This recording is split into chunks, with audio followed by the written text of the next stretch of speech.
Shalom saudara yang dikasihi oleh Tuhan. Renungan hari ini berjudul menguatkan rasa percaya. Saudara, saya yakin ketika kita memutuskan untuk mengikut Yesus, kita masih menghadapi masalah selama hidup.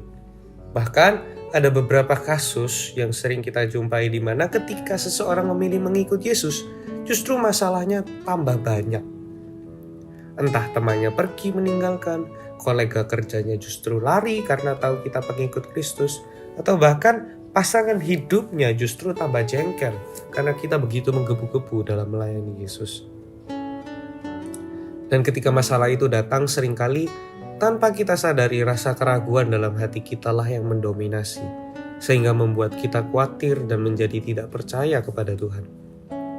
Begitu juga yang dialami oleh murid-murid dalam cerita yang sering kita dengar saat angin ribut datang.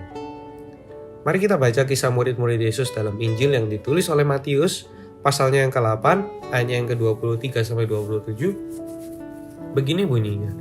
Lalu Yesus naik ke dalam perahu dan murid-muridnya pun mengikutinya. Sekonyong-konyong mengamuklah angin ribut di danau itu, sehingga perahu itu ditimbus gelombang, tetapi Yesus tidur. Maka datanglah murid-muridnya, membangunkan dia. Katanya, "Tuhan, tolonglah, kita binasa." Ia berkata kepada mereka, "Mengapa kamu takut, kamu yang kurang percaya?" Lalu bangunlah Yesus menghardik angin dan danau itu, dan danau itu menjadi teduh sekali. Dan heranlah orang-orang itu, katanya, "Orang apakah dia ini sehingga angin dan danau pun taat kepadanya?" Dikatakan di sana bahwa saat murid-murid mengikutinya, justru sekonyong-konyong mengamuklah angin ribut.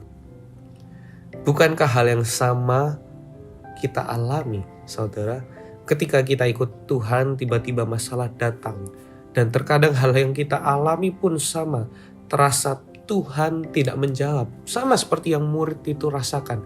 Justru di tengah masalah angin ribut, Tuhan tidur. Mungkin kita juga sering merasakan Tuhan seperti tidak menolong atau menyembunyikan dirinya.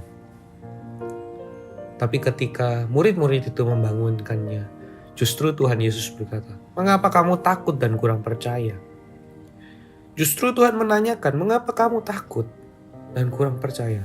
Karena rasa percaya kita lah pada Tuhan yang seharusnya bisa menolong kita untuk melewati masalah. Jadi ketika masalah datang, marilah kita menguatkan rasa percaya kita pada Tuhan seperti yang dilakukan oleh Raja Hizkia. Dalam 2 Tawarik 32 ayatnya yang ke-7-8, begini bunyinya, "Kuatkanlah dan teguhkanlah hatimu. Janganlah takut dan terkejut terhadap Raja Asyur serta seluruh laskar yang menyertainya.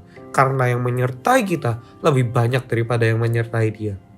Yang menyertai dia adalah tangan manusia, tetapi yang menyertai kita adalah Tuhan, Allah kita, yang membantu kita dan melakukan peperangan kita." Oleh kata-kata Hizkia, Raja Yehuda itu, rakyat mendapat kepercayaan kembali.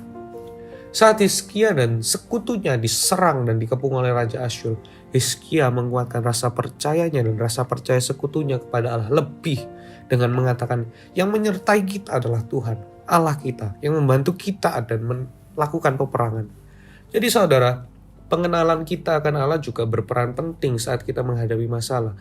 Jika kita mengenal Allah yang setia, Allah yang mengasihi kita, maka ketika masalah datang menghampiri kita, kita bisa menguatkan rasa percaya kita pada Allah dengan mengatakan, "Tuhanku setia, Dia tidak pernah tinggalkanku sendiri. Dia berjanji akan berikanku kekuatan dan cobaan yang diizinkannya tidak akan melebihi batas kekuatanku, dan Dia akan memberiku kemenangan."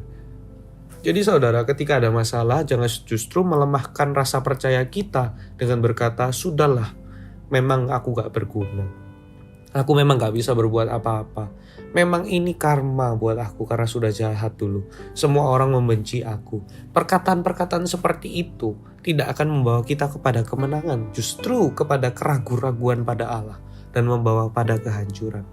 Melainkan marilah kita justru menguatkan rasa percaya kita saat masalah itu datang, melalui firman-Nya, melalui pengenalan kita akan Allah, dengan janjinya juga. Maka kita akan dimampukan kembali dan memperoleh kemenangan di tengah cobaan bersama dengan Dia yang menuntun kita. Tuhan Yesus memberkati.